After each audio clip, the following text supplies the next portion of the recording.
সন্ধে 7টা 25। মালদার অবস্থা দেখুন।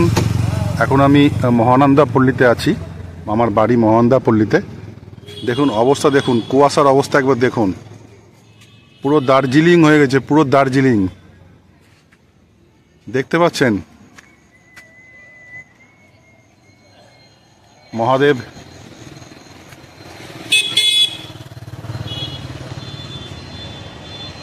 একবার অবস্থা দেখুন চতুর্দিকের, একবার দেখাই আপনাদের।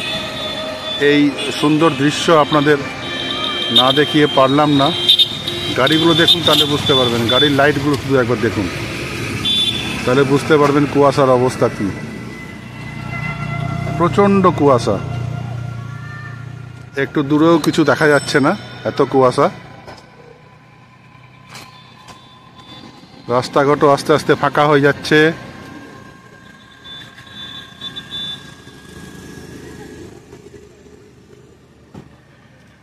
এদিকে রাস্তাটা একবার দেখাই। এটা সোজা যাচ্ছে কোতোয়ালি, এই রাস্তাটা। আর এই রাস্তাটা সোজা যাচ্ছে হচ্ছে আপনার রথবাড়ি মোড়, সুকান্ত মোড়, সোজা যাচ্ছে রাস্তাটা। দেখুন অবস্থা, জুম করে দেখাই আপনাদের। দেখুন কিচ্ছু দেখা যাচ্ছে, কিচ্ছু দেখা যাচ্ছে না, শুধু লাইটগুলো একটু একটু দেখা যাচ্ছে। প্রচণ্ড কুয়াশা।